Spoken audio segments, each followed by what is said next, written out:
The Virginia Cable Telecommunications Association and your local cable provider presents Cable Reports.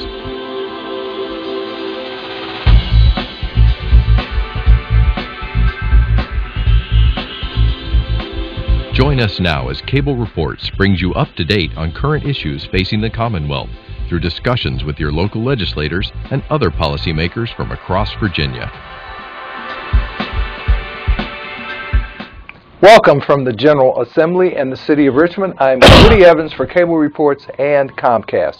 And a very warm welcome to two special guests from the House of Delegates. Delegate Alfonso Lopez, welcome, sir. Hello, nice to be here. Delegate Bob Brink, good to see you again. Good to see you, Woody. 2013 legislative session, the short session, started last week, and things are moving at a very quick pace. Tell us what's going on in your areas of concern. Well, one area of concern, which is of concern to all of the members of the House and Senate, is transportation. This is a problem that we haven't dealt with year after year after year, and it's reached the point where it really threatens not only our quality of life, but also our economic well-being. So the governor last week proposed a package of transportation revenue measures, and we're poring over them and looking at some alternative proposals. Many of us have several deep concerns about the governor's proposal. One element of it would do away with the 17.5-cent gasoline tax and replace that with a sales tax increase. By the way, does that mean that I will see a 17.5-cent decrease in my price of gasoline, assuming it passed? Well, that's unknown. You have market forces there that very likely would simply eat up that 17.5-cent savings. So you wouldn't save on the one hand, but you would have, and people all the way across the Commonwealth buying clothing or anything else would suffer that increase. That's one of the problems with it. Another one is that it proposes going into what's called the general fund and using that money for transportation. The general fund is the source of revenue for a number of vital services that the Commonwealth provides, particularly education, health care, and public safety. And we have real needs in all of those areas and the others that are funded through the general fund. I don't think that it's a good idea to put transportation in competition with it. Transportation traditionally has been funded as a user fee. The basis of it was the gasoline tax, and I think that's how we should rely on it. All right. Just to piggyback on what the Bob, who's been an incredible leader on this issue, and also the dean of the Arlington delegation, I like to say, one of the things the governor actually did not sort of account for, is included in his legislation, is that he's relying on an internet sales tax to pass out of Congress. Well, Congress has been working on the internet sales tax for around a decade, and they still haven't passed it, and there's deep-seated opposition to it in both the House and the Senate, on both the Republican and the Democratic side. The people leading the fight in the Senate are Ron Wyden and Kelly Ayotte, and then Rob Whitman, congressman from Virginia, Randy Forbes, congressman from Virginia, both former members of the House of Delegates, also signed on to H-Res 95 last year, saying we do not want to ever pass an internet sales tax at the federal level. And so relying on $252 million for the overall transportation package, as the governor does, I think is wrong-headed. And I understand that his package would also raise some additional fees. For example, registration fees would go up $15 a year, and then there's a fee on vehicles that use alternative fuels, right, of about $100. Right.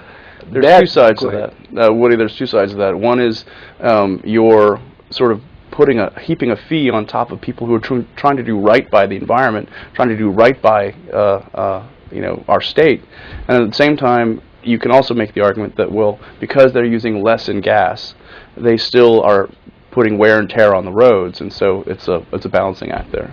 Now, the 17.5 cents would not be eliminated for diesel fuel, however, as I understand it. Is that correct? That's correct. And well, there's one interesting side note on there. Volkswagen, which has its U.S. headquarters in Virginia, makes a passenger diesel, a clean diesel car that is very beneficial to the environment, and also as a Virginia corporation is beneficial to the Old Dominion. And so I have concerns about how these diesel cars would be treated, because they would have to pay the existing tax. And of course, the existing tax would be eliminated for out-of-state residents, for example, mm-hmm. and that brings in quite a large percentage in terms of gas tax revenue now. That's right. That's another area of concern for me, because when we drive in other states, we would be liable for helping to pay for their roads, but there wouldn't be any reciprocity here. What kinds of things are you hearing from your constituents about this proposal? Not so much about the specifics of the proposal. They simply want to see something done. We don't spend nearly enough money on transportation in this state. We definitely don't spend nearly enough money on transit in this state either. And, you know, Columbia Pike, which is the spine of my district in the 49th in South Arlington, is the most heavily trafficked transit corridor in the Commonwealth of Virginia. The fact that we're getting short shrift for transit funding is not the way we need to be moving. And so every single person in my district, in the top 1, 2, or 3 things they mentioned to me, say that transportation and transit and wait times and traffic are one of the most important things we need to be tackling here in Richmond. And of course, there's quite a bit of construction going on between, for example, Prince William County and Northern Virginia, and I think the hot lanes have been completed at least around part of the Beltway. Mm-hmm. How have those projects been funded? The express lanes, which go from the Mixing Bowl up to Tyson's Corner, was funded through a public-private partnership and a use of high occupancy tolls. If you go on there, you have to have an easy pass in order to go on those lanes. You get a break if you are a commuter. But it's one of the main funding sources now is through tolls. Now, the state portion of that funding, as I recall, a couple of years ago, the state borrowed money at a very low interest rate, of mm-hmm. course, in order to alleviate some of the funding deficiencies for transportation. That's right. Several years ago, there was a large borrowing package. And in some respects, it was a good idea because, as you said, interest rates are very low right now, and construction costs are lower due to the recession. On the other hand, one concern that I have is whether or not this massive borrowing at that point is going to eat into our debt capacity and make it more difficult down the road to use that debt capacity for not only transportation but other purposes that the Commonwealth borrows for. Now, in terms of the sales tax, Delegate Lopez, Delegate Brink has pointed out how use of the sales tax for transportation needs has a dilatory effect on other core functions of government, like education. Yes, education.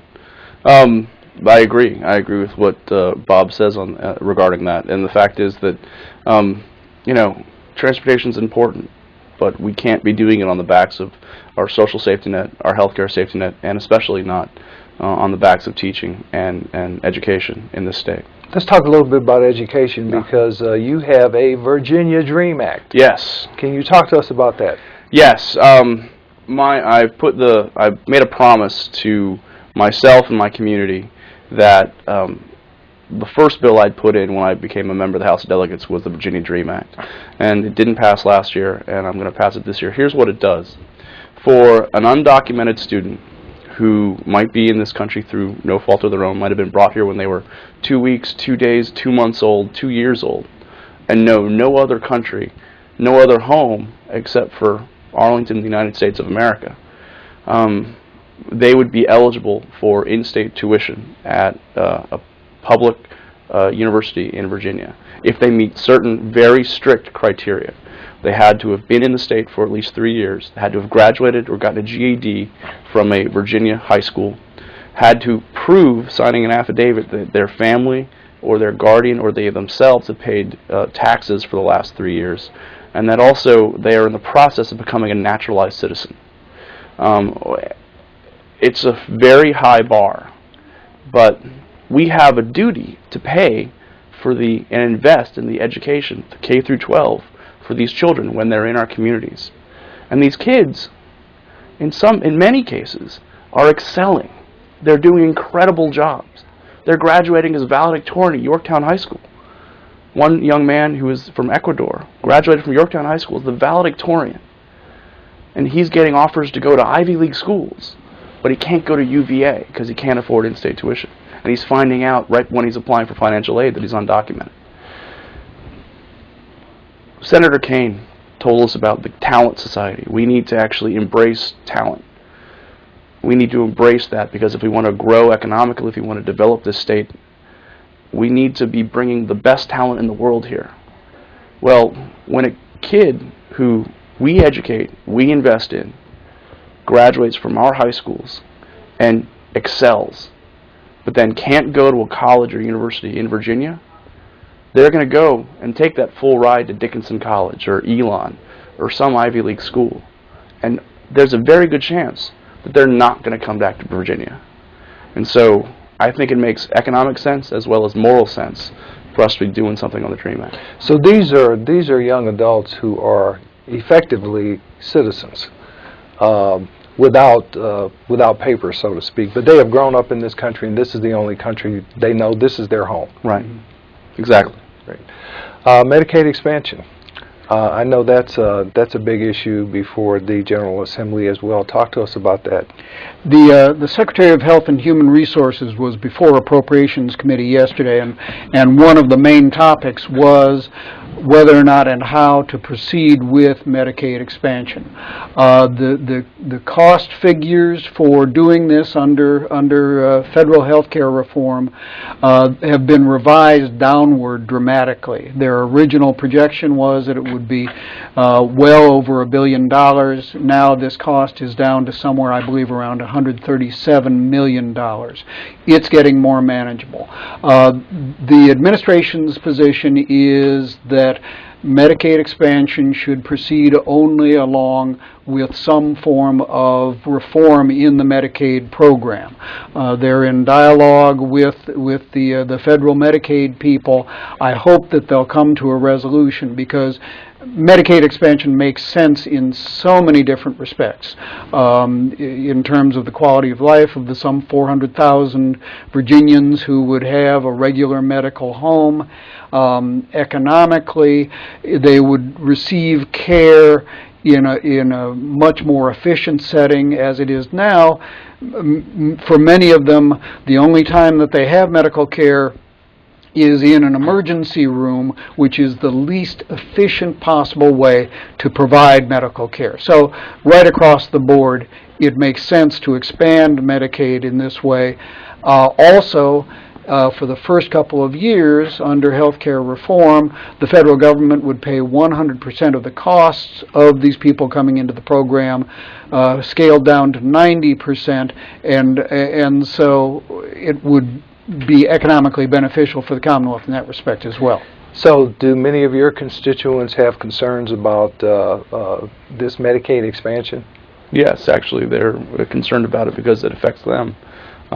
It helps them. I'm very proud of the fact that my district is one of the most ethnically and socioeconomically diverse in the entire Commonwealth of Virginia.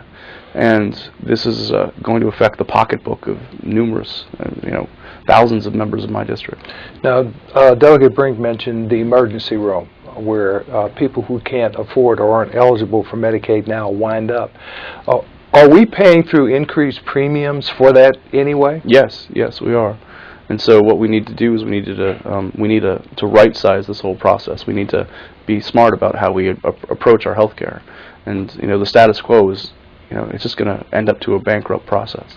And of course, the other separate issue regarding the Affordable Care Act relates to the creation of an exchange. Mm-hmm. And apparently, Virginia has decided to allow the federal government to create and run that exchange, at least for the time being. Talk to us about the pros and cons of that.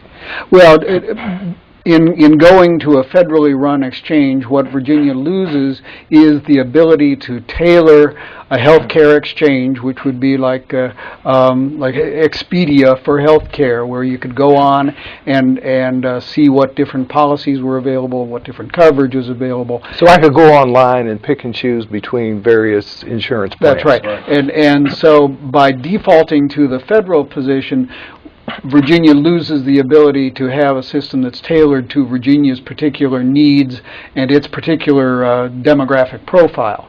But it's not the best situation, but the Secretary said yesterday that they would have had to go into planning probably last June or July in order to do this, and we were right in the middle of a presidential campaign, frankly, and I think that had a lot to do with why we didn't proceed then. And of course the Affordable Care Act was still under challenge at the U.S. Supreme Court at the time, I believe. That's right. Yeah. That's right. Okay.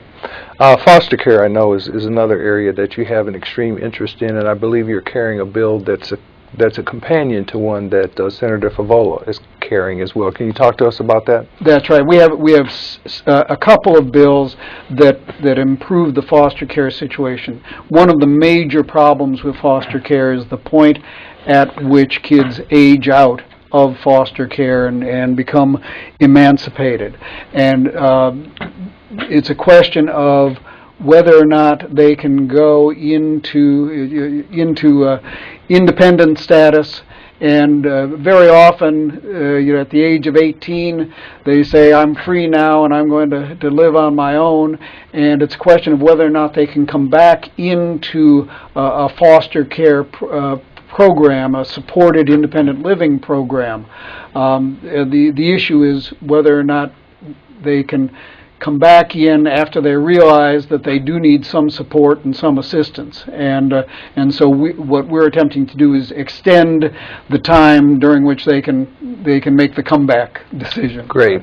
Has that bill been before the General Assembly in previous years, or is this a new initiative? This is something that we've talked about for several years. Ann Holton, when she was First Lady under the Kane administration, was very, very active in foster care issues, and we made a number of different improvements in a number of different respects. We talked about it then, and I'm hoping now that we can move forward and get this enacted into law this year. Great. You've been an incredible leader on this. It's a very important issue. Great. Delegate Lopez, the economy is slowly improving. I think the unemployment rate in Virginia is down to about 5.6%. Mm-hmm. We still need to create jobs, and I know you're working with a lot of small businesses, and you have some initiatives. Two specifically. One, I think it's a bill I'm going to bring back again this year. It basically would address SWAM issues, the small women and minority-owned businesses in the state. Sort of the dirty little secret that people don't talk about a lot is that there's a one-size-fits-all approach for small businesses in Virginia. You have to be $10 million in annual revenue or 250 employees. That's a small business. That's a small business in Virginia. That's around 95% of all small businesses, or all businesses in the Commonwealth. So who gets hurt in that dynamic when you're doing SWAM programs and procurement issues with the state? Women and minority-owned businesses. Well, I put forward legislation that basically says, let's take the federal NAICS codes, the Small Business Administration size standards that are easily accessible online, that are updated every few years for every single industry, tech community, construction community, manufacturing, and simply say Virginia will follow that standard. Some people will benefit, some people will not benefit, but it will be fair. And it will also help in the procurement process for women and minority-owned businesses. The second bill I have is something called when people are on unemployment, getting unemployment compensation, they get it for 26 weeks, and it's between $10,000 and $13,000 in funding that they'll get. But they can only get it if they're in the active process of finding a job. Well, under the Small Business Jobs Act that passed last year at the federal level, there's a program that says, called the Self-Employment Assistance Program, that Virginia is eligible for around $650,000 worth of funding if we apply by July 1st of this year. And it would allow people to get that unemployment compensation if they are also not just finding a full-time job, but in the process of starting a small business. Now, this has worked in several other states already. Philadelphia, Oregon, and these businesses have flourished. They've hired 10, 15, 75 in some cases employees. We want to be creating jobs. We want to be empowering entrepreneurs. And so I think this is a unique and pretty cool way of addressing something that I think Virginia could take the lead on. On those two initiatives, what kind of reception have you had? They haven't come up before committees yet. I'm going to be going before Delegate Hugo's subcommittee on Thursday, and I've been talking to as many people as I can, and I think they get fairly strong receptions from the people I'm talking to.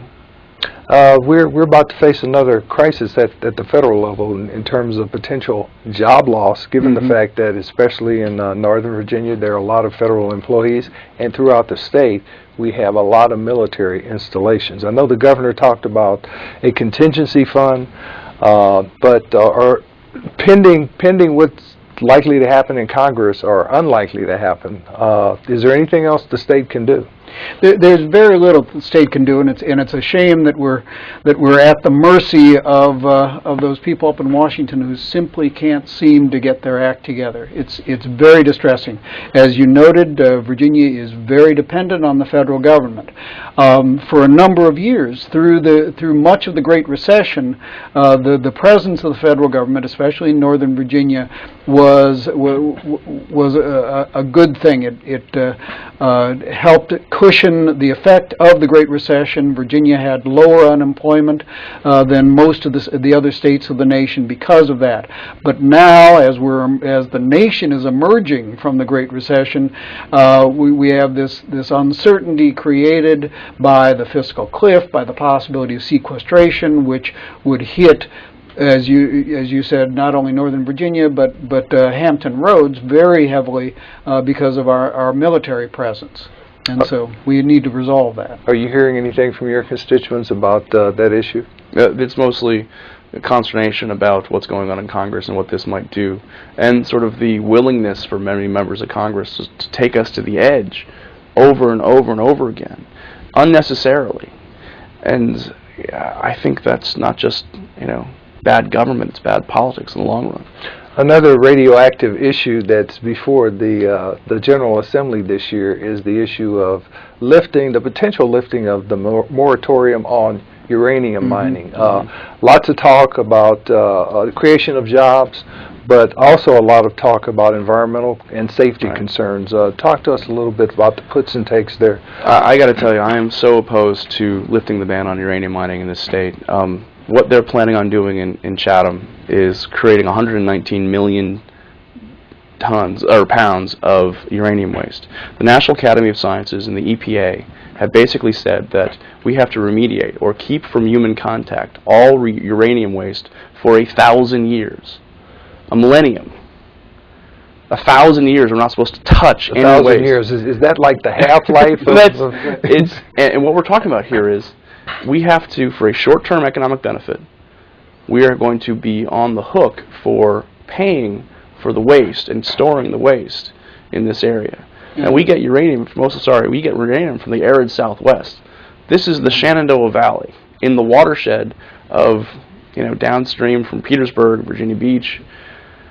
It's a black. I got to tell you, it's a black hole into which we should not be stepping. Right. And one of the major issues that Alfonso mentioned is that right downstream from this area is Lake Gaston, which is the major water source for Virginia Beach. It has a lot of environmental implications and economic implications as well. And once you actually start mining here, who's going to want to move into that area for economic development reasons? And so you're banking on this one thing. Many of the local representatives and local chambers of commerce and so on are opposed to proceeding. To what extent would it have an impact in your respective districts? It depends on how the bill is worded, because in addition to this major deposit down in the Chatham area, there also are some other places, including in the Occoquan River watershed, which directly affects Northern Virginia. Right. So if you lift the moratorium, there's the danger that down the road they would look at doing the same kind of mining much closer to home in Northern Virginia. You know, and how do we do this safely? We basically have to set up an entire regulatory process and agency infrastructure to address this one issue. Now, I would argue that we don't fully fund the Department of Environmental Quality properly. We're going to set up basically a federal-style regulatory agency, not unlike the Nuclear Regulatory Agency for Chatham. I think it doesn't make sense. Now, probably the biggest applause line that the governor got last week when he gave a State of the Commonwealth address related to his proposal for a constitutional amendment to automatically restore voting rights for non-violent felons. It went down to a very quick demise this week in the House of Delegates. What's going on there? Actually, I was one of several people who had this constitutional amendment put forward, and it went before the subcommittee this week. It was fascinating. It was supported by the governor's office, by the lieutenant governor, and by the attorney general's office. And I'm not ashamed to say I was one of the first people standing up and applauding loudly when the governor said this. But it did not pass, and I think it only got one vote in subcommittee. And I was surprised by that. I was surprised that they weren't able to address this, which is, I think, an ugly remnant of the Byrd machine and prior years. And I think that seeing as how we're one of only 4 states in the entire country that still use this process, I think Virginia should be looking forward, not backward. And the governor's been touted for the way he has handled restoration of civil rights during his 3-year term. He's, I think, restored more civil rights to more nonviolent felons than most of his predecessors. That's right. He deserves a lot of credit for the steps that he's taken. I think that he was doing the right thing in trying to put this into the Constitution, and I'm very disappointed that it reached such quick demise. Now, I believe there is a bill on the Senate side, so potentially it could come back over here. Do you think people will come to their senses, assuming that occurs? Well, I would hope so, but I can't read minds, or else I'd be a lot wealthier. Because right now, the process that every governor has to adhere to under the Constitution is one that looks at these petitions, if you will, on a case-by-case basis, and you make a determination that way. And I think Virginia is only one of 2 states now that still has that kind of process. Right, exactly. Well, we really appreciate you being here today, Delegate Brink, Delegate Lopez. Good luck in all your endeavors this session. Please come back and see us when you can. Thank you for having us. Appreciate it. Thank you for watching Cable Reports, brought to you by the Virginia Cable Telecommunications Association and Comcast. Until next time, I'm Woody Evans.